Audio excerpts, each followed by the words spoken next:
You're not here for a good reason. Some blood work came back and you've tested positive for HIV. And that was something that I didn't think it was something that I was at particularly high risk for within the context of being a sexually active 22-year-old gay man. I thought all the things about protection, etc. So it really was not something that I thought that was likely to it was not something that I thought I was going to hear. That's for sure. All right, here we go. 1, 2, 3. Listen up, Buttercup.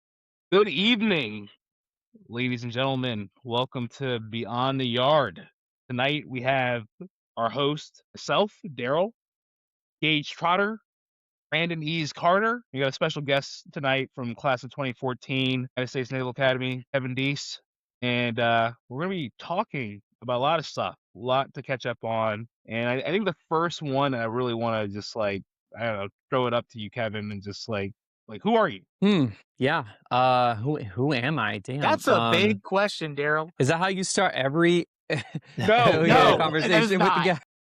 Yeah, Who are you? Who are you? No, I think it's funny, and the reason why I'm starting with that, man, is just like even like the campaign website, like you have to like kind of give it to people like who you are. Yeah.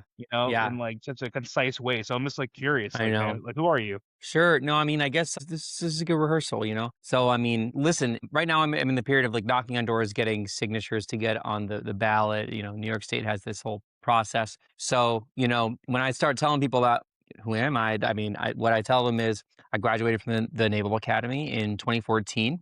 14. Woo-hoo. I'm delayed.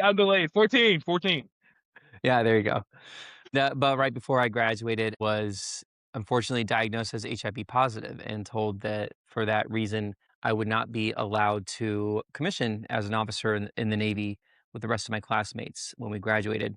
But I took every chance that I had to fight for not just an opportunity for me to live out my dream and serve, but just to work to try and get an outdated and frankly discriminatory policy updated, modernized, right? And it took 10 years, but I never stopped fighting, including about 4 or 5 years as the named plaintiff on a lawsuit challenging that policy. Ultimately, we were successful in getting the Pentagon to modernize that policy. And 2 years ago, in 2024, I commissioned as an officer in the Navy Reserve.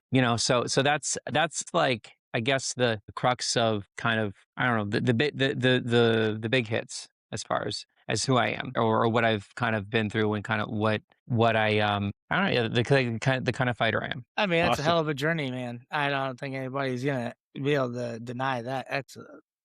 That's a story. Yeah, and well said. Back to Daryl. Yeah, and why Academy? Did your brother go to the Academy, or I know you? Yeah. On the website. Okay, what year was he? So he was 05, or as they said, 05. They did the like. I know when we started, our plebe year, the firsties were 11, so we never heard. But yeah, in like that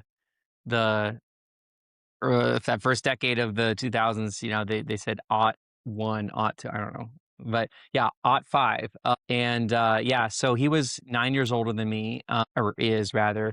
But he was just sort of that example that I had growing up, right? Like kind of the role model in a major way, and really a golden child, like quarterback of the high school football team and the valedictorian class. So big shoes to fill. But, I remember being 9 years old and going with my parents and my sister to see him at the end of plebe summer, for plebe parent weekend.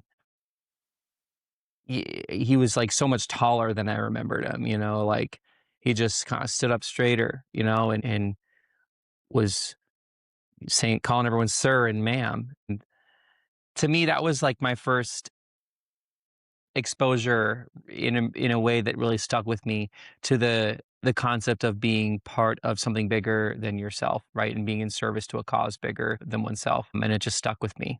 So, in growing up, elementary school, middle school, high school, I was like a chorus and drama nerd. Like that's what like I feel like I didn't really have didn't fit the typical service academy candidate, mold. But yeah, when it came to looking at colleges, still was thinking about walking down Main Street in downtown Annapolis with my brother in his summer whites and just looking up at it and be like, wow, I want to be, yeah, part of something bigger than myself.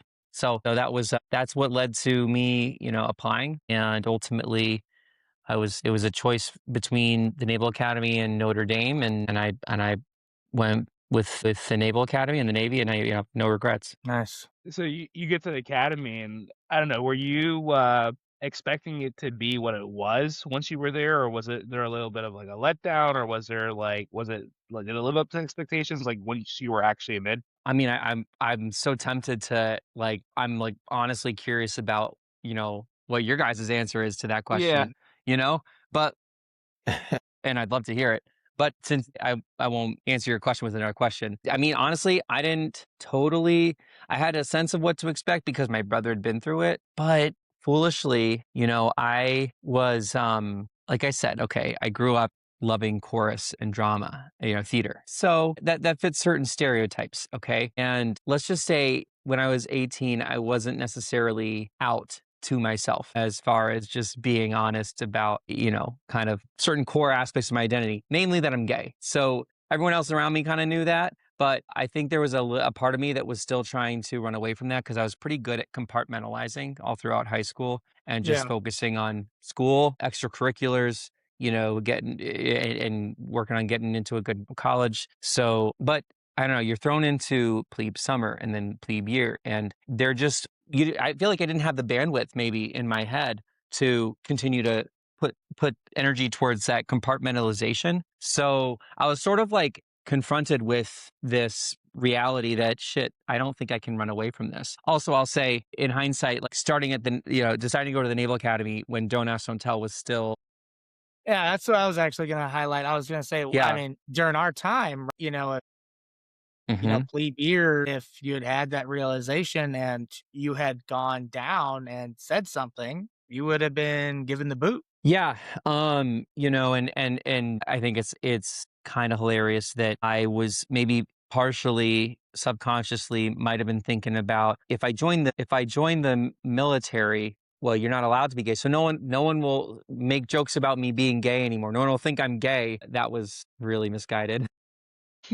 There was oh my God. So, all right, remember bets, Yeah. plebe year on football games. So I remember being part of a bet was like me and two other classmates in my company, JD Canclini and Andrew Nesselrode. We made a bet on a football game, Navy football game with some firsties or whatever. We lost the bet, and the consequence was we had to, in front of all of third herd, at noon meal formation, we had to perform the single ladies dance. And there's always one that's just too good at it. And that was that was me. So That's yeah, funny. I was not running away from that. I was really fooling myself on that one. Yeah,